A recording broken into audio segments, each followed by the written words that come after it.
Welcome, everyone. I'm Dr. Clover Hemans, President of the Federation of Medical Women of Canada.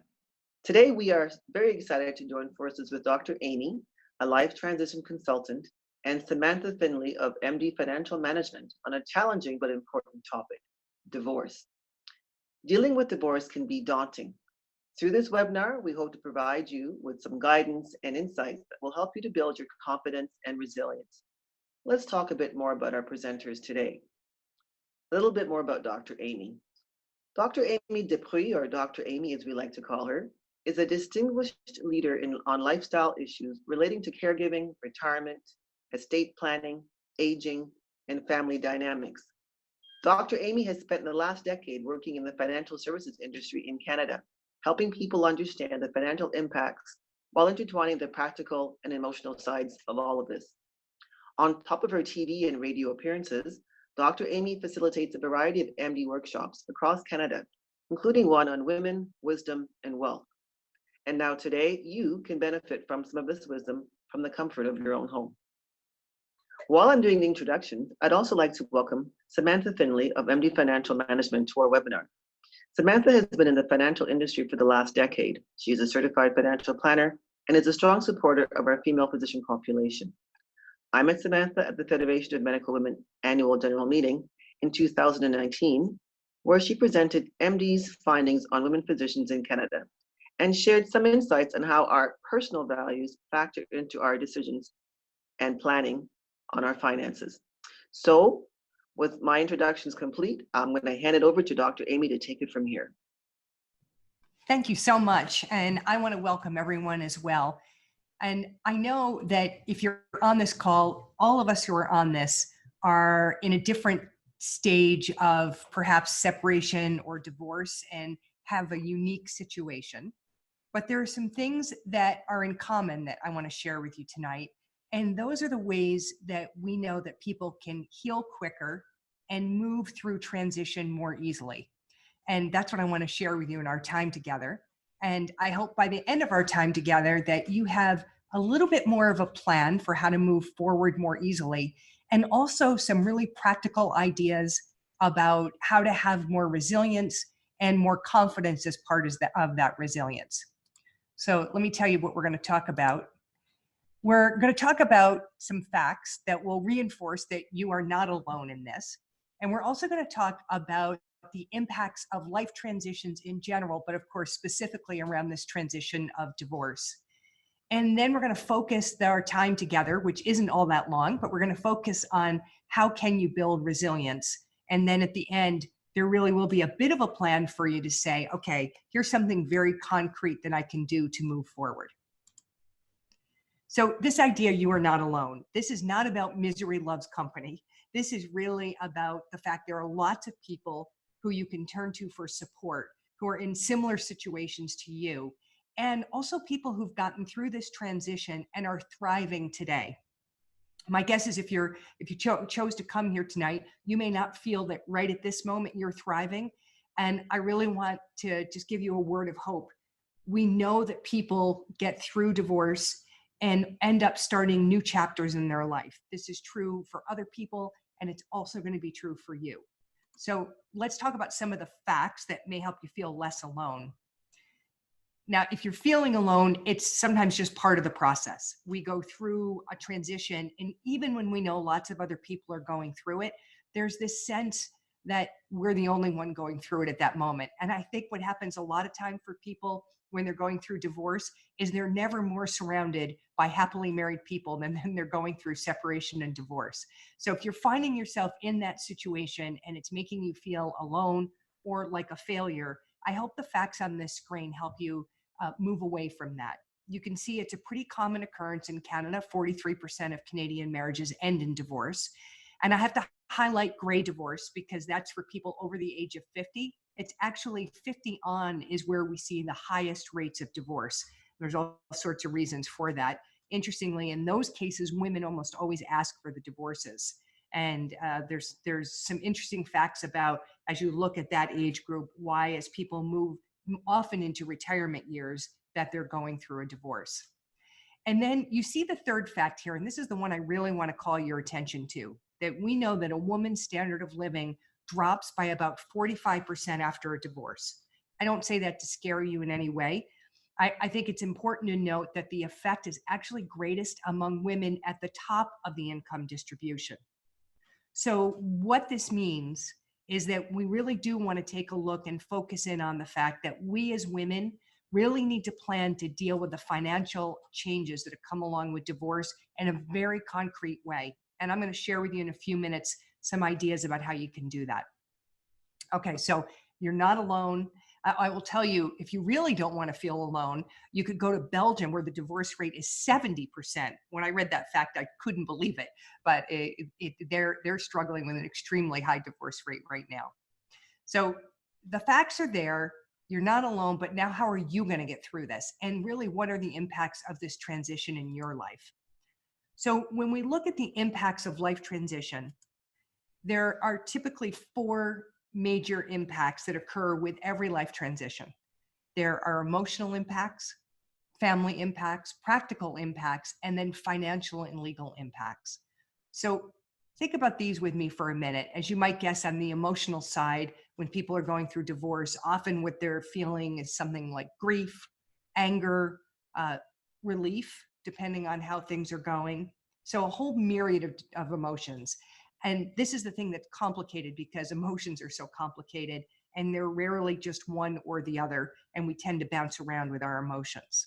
And then if you look at the family impacts, it could be everything depending on whether you have kids and the kids are young, in change in custody situations or living situations. But it could be also changes in things like your holidays and traditions that you have in your family, or where you spend your vacation now and how all of that works out. And that's one of the hard parts of the impact because it's kind of a rolling impact that goes on for people over a period of time until they're able to establish new traditions, new ways of getting through the holidays. On the practical side, it could be telling people about your divorce or having to move, or perhaps changing your name, or even having to bring in extra help. And then financial, legal, I'm sure you can guess there are a number of implications on those as well. I'm going to pause for a minute. I'm going to ask you, if you have a piece of paper handy, I'm going to ask you to just list out emotional, family, practical, financial, and legal, and to write down, and you don't have to get hung up on the categories here, but just to write down what's keeping you awake at night, what's waking you up at night, what feels undone for you in these categories, or that's stressing you out and you're worried about. So I'm going to literally pause just for a minute and let you jot yourself a few quick notes. We're going to come back to this list. So I'm going to ask you to actually jot down if you will. So I'm going to pause for 1 minute.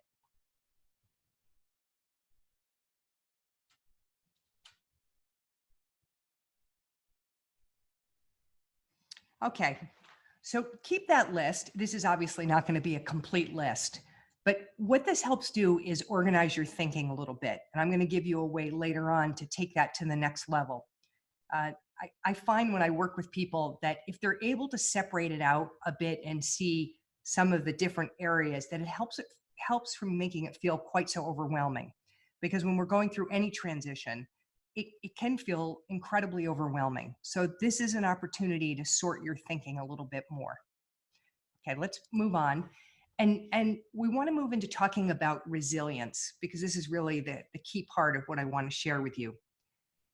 We know that the best way to feel better is to build our resilience. And so when we talk about building resilience, let's talk first about a definition of resilience. And I want to share a resource for you that I love. So many of you may know Sheryl Sandberg. She's the COO of Facebook. She wrote a book, Lean In, a number of years ago that was very popular. And then Sheryl had a tragedy that you may know about where she and her husband took, I believe it was their first vacation without their kids. And on that vacation, Cheryl's husband died while using the treadmill, and he was in his 40s. They were away with another couple. And so Sheryl came back from that vacation a widow. Now you can imagine in her 40s how this rocked her world. And what happened is after a year went by, Sheryl wrote a book called Option B. and she wrote it with a psychologist. It's a fabulous resource for going through any difficult time. I recommend this book to people all the time, and I'm going to share some things from that book with you because they're so helpful. And one of the things I love that Cheryl has is a great definition of resilience in that book. And it's the strength and speed of our response to adversity. So when we think about how do we increase both the strength and the speed of our response to adversity, that's what we're talking about doing. So let's look at this through confidence. And confidence and resilience really go hand in hand. You know, when you think about when you go through transition and change in difficult times, we know what it tends to do is knock people's confidence levels down significantly. And what we have to figure out how to do is to raise our confidence levels, because when our confidence is low, we know it has negative impacts. And some of the negative impacts that it have are things like we don't take reasonable risks in our lives. We may not step forward and learn new skills. We may not even step forward and reach out for the support that we really need.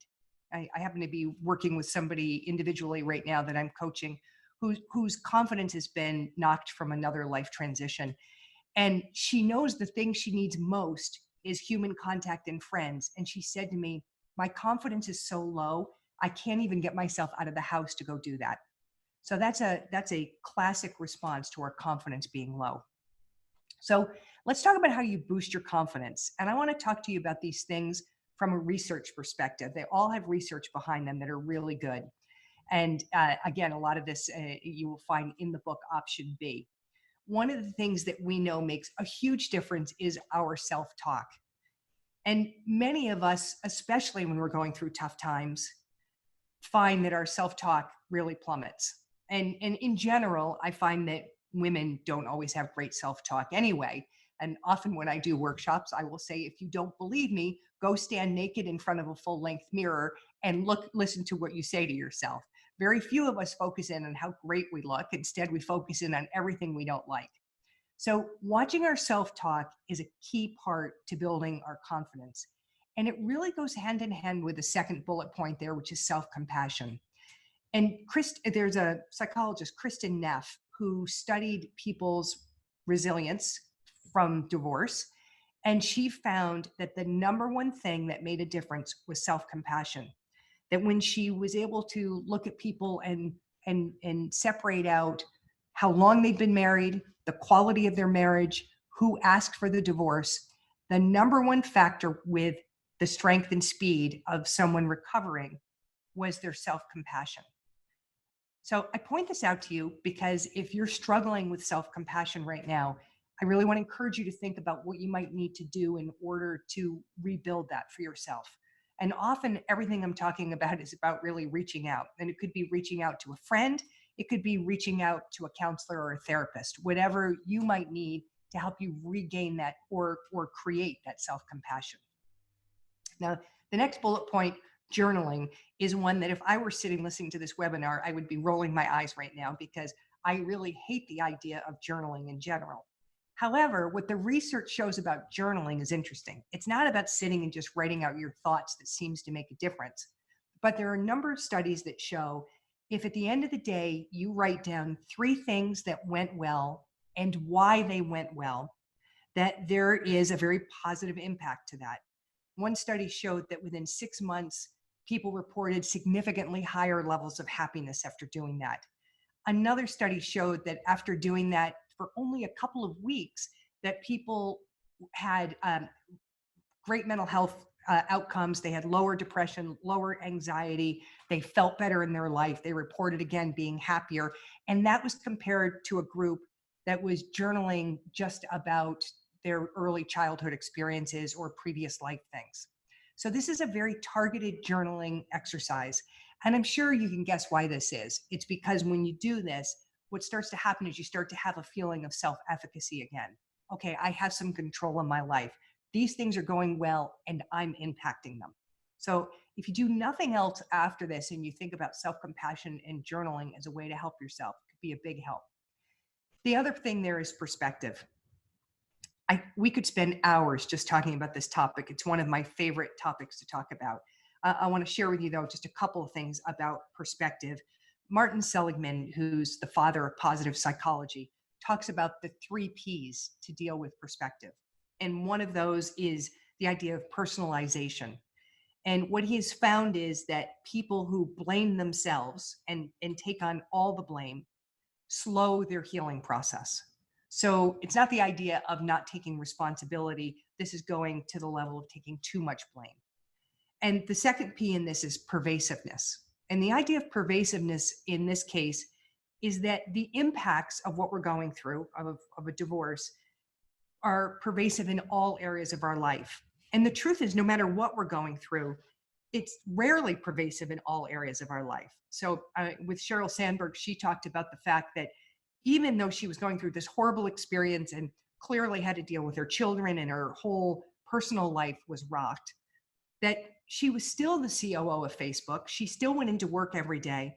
And there were parts of her life that continued fairly untouched by this.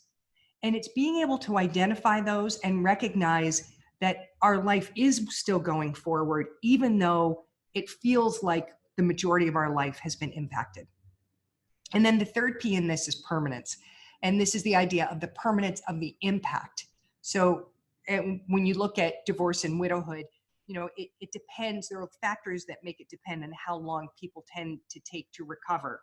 But what we know is that if you believe that the negative impacts are going to be permanent, it slows down how fast you heal. So finding ways to develop better perspective are key. And I want to share with you just a story here that impacted me greatly. And I'm hoping there'll be something in here that you can take away. I had an opportunity a number of years ago to be part of something that was going on. They were filming a couple in retirement living for Valentine's Day who'd been married. This couple had been married over 60 years. And they were going to film this couple telling their story. And then they asked me to come on and to do kind of an expert debrief about love and relationships in later life. And this was being done on a local TV station. And so I had one of those days where I woke up and I was just off. I'm sure all of you have had this, just did not feel like my normal, happy, optimistic self. And I had a very, very busy day. And they had given me a window that I needed to be there at this retirement home and how this was going to unfold. Well, when I got to the retirement home, everything was moving very slowly. Everything had been pushed back for a long period of time. And so this couple came in and they were lovely, Mendel and Valerie. I will never forget this couple. He was in a wheelchair, but he was cognitively fine. They were well up in their 80s. And Valerie had some minor early stage dementia, but very minor. He had to talk to her for quite a while to pick it up. And she walked next to him and they were holding hands.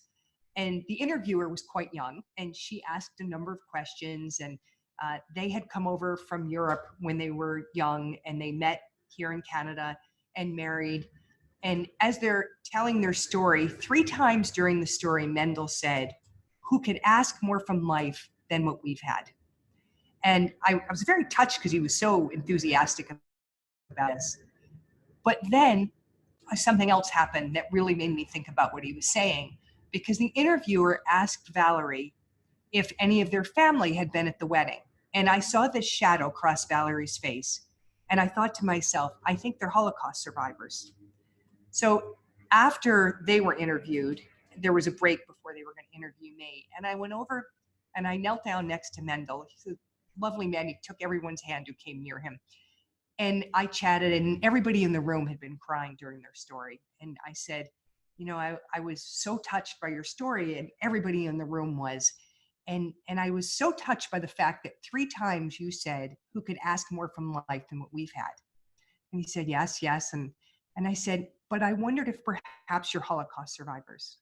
And he said, "I was in 7 camps before the age of 19, and Valerie was in 3 or 4. And we came to Canada and we met each other at a dance and we knew what love was. And we said, we have to create a life together." And they did. They created this amazing life, but it wasn't an easy life. They lost their entire family. But he had a business that he started and they created friendships in Canada, and they had this wide network of people in their existence. And he talked about the friends that they created here and that they became like family to them. And when I said to him, all of that, and you can still say, who could ask more from life than what we've had? And he said, who could? Now, I started this story by telling you I'd had a horrible day in the beginning, and I was not in a very good mood. This completely changed my life. That day, I realized that nothing in my life was something I couldn't overcome. And like many of you in the call, I've been through a divorce that was not easy to go through. And I realized that day that I could change my perspective at any given moment. And you know, there's a great story that is in the book Man's Search for Meaning by Viktor Frankl, where Viktor Frankl talks about walking back from the duty that he was doing with a friend of his. They were out, I think they were walking either back or forward. And the friend stopped him and said, Victor, look at that sunset. Have you ever seen such a beautiful sunset in Auschwitz? And Viktor Frankl said he looked at this man and he thought that even in the midst of all this horror, this man could see beauty. Now, I don't say these stories to take away anyone's pain or to make you feel like what you're going through doesn't matter. But I think whenever we're going through change and we're going through such tough times, we have to find things to hold on to that help us realize that we're going to be able to move forward. And that's the perspective part that is one of the keys when we look at the P's in this, to how do you change your perspective and how do you help yourself move forward. And it may be something that you're not able to do easily. And that's where we need the people around us who can provide the support, whether they're friends, therapists, whomever it is that we can reach out to and say, I need your help in helping to change what's going on for me. So when we look about building resilience, these are key parts. And you see the last bullet point on there is how do you build your village? And like Mendel and Valerie, who built their village in Canada, let's talk about how we do that. So one of the ways that we can do it is to focus on our safety net and to think to ourselves, who are the people that we can turn to for emotional support and practical support? There's so much research right now on looking at social support and the meaning in people's lives. And I'm sure you're well aware of all the talk about loneliness and how we combat it with social support. One of the best ways to do this is to first start by thinking about who are the people in your life right now that you could invest more in those relationships because you get something back from them. And often we have people that we've lost touch with, people, friends from our different periods of our life. And so I ask you to think about who are the people that you may have lost touch with, or that you just are so busy you haven't had a chance to connect with as much, who could be there for you as you go through a difficult time. And also will become part of your community as you move forward.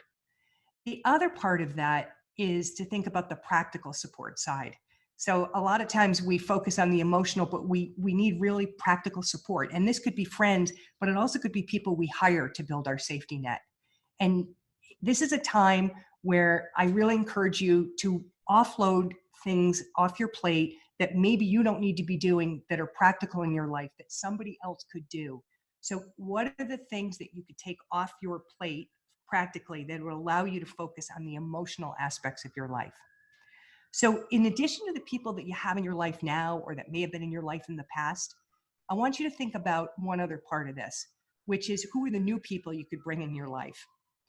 One of the ways to do this is to start finding ways that you can get out there more to meet people of similar interests. And I know people will say to me a lot, well, can you actually build friendships as you move through midlife and beyond? And the answer is yes, absolutely you can. One of my favorite resources for this is meetup.org. And meetup.org is, if you haven't been on it, is a website where you put in your postal code and there are groups of occurring in your postal code of things that you may never have realized were going on. And if you have an interest of any sort, likely there's a group at meetup.org or meetup.com that you could get on. That's meetup.com or .org. And you can also start groups, but probably you're not going to be in a position of wanting to do that right now. I could tell you numerous stories of people who, going through a life transition, decided to go on Meetup and found great support by just going to something that was fun. And Meetup is designed for people to just pop in and pop in and out like that. So you can go to something, if it's not your thing, you can go to something else. But I have actual people I know who've made deep friendships from Meetup. So it's a great way if you're trying to figure out how to get out and expand your social network. That may be the way to go. The other thing you see on there is building resilience, is practicing really good self-care. Now, I know you're on this call, you're doctors, you're thinking, yeah, of course, stay healthy, but this isn't just physically, this is about emotionally as well. And this is probably not the time that you're going to want to train for a marathon, but you could do the little tiny 10-minute bites of doing a walk or meditation or something that lowers your stress level and something that gives you that sense of, okay, I am taking care of myself. And then the other part of self-care is maintaining and updating your financial plan. As I said earlier, we know the impacts on women are fairly great when they go through a divorce. So in couples, it's pretty common that people divide responsibilities around money. So you may be somebody who managed it all, or you may be somebody who managed very little of it. And you may be somebody who I actually joke that we kind of divide into two categories: the people who are completely on top of their finances, and then the other 95% of us who wish we were more on top of our finances. There's an opportunity right now for you to step back and say, how do I make sure that I'm secure and feel good about my financial life as I go through this? And I want to encourage you to think about going to meet with your MD financial advisor. And if you don't have one, to pursue having one. Nobody knows doctors like MD Financial. It's an opportunity for you to meet with somebody who understands you, your profession, and will help you partner with you to look at where you are now, and then to look forward at what are the next things that you want to create in your life, and are you ready for that? So you don't have to go this alone. And a lot of people will avoid talking to an advisor at this point because they're embarrassed about what's happened to their finances. I really want to encourage you that if you're having that feeling, you're concerned about it, to recognize that these are professionals who don't have that emotional investment that we all feel about our own money. So it's an opportunity to really go talk to somebody who can be there for you. Okay, so where do you go from here? What are the next steps? And I asked you to take a look at earlier this idea of looking at practical and family and financial and legal, and looking, perhaps you wrote down a few things like this. Now we're going to take this to the next level. I'm going to ask you to now just take a minute and consider all the things that may be concerning you right now, and all the things that you may be worried about or feeling that are pressing you that need to get done, and to divide them into lists of what needs to be done at this very moment, what could you postpone to a little later, and what really could you put down the road that doesn't need to be done right now. You're going to get to it, but this isn't the time to be thinking about it. This is a great way to segment and get ourselves out of feeling that constant stress about things. Now, I want to share with you another little tool around this, because I find that this is one of the most effective tools when people are under enormous amounts of stress, which often people feel when they're going through a divorce. And this is a tool that can help you move away from thinking about the things that you can't do anything about right now. And here's the question: whatever it is that's stressing you out, to ask yourself three parts of this. What can I control about this situation? What can I impact or influence in this situation? And what do I have absolutely no control over? Now, if you're like me, when I'm under stress, I wake up at 2 or 3 in the morning and will often be running things like a hamster on a wheel. And what I've learned to do with this tool is to say to myself, well, what can I control about this? And to list those things in my mind, and then to list the things I could have some impact on, but perhaps can't fully control, and then the things I can't control. And what I know in my work with people is that what we tend to go to when we're stressed, and our mind goes to it immediately, is the things we have no control over at all.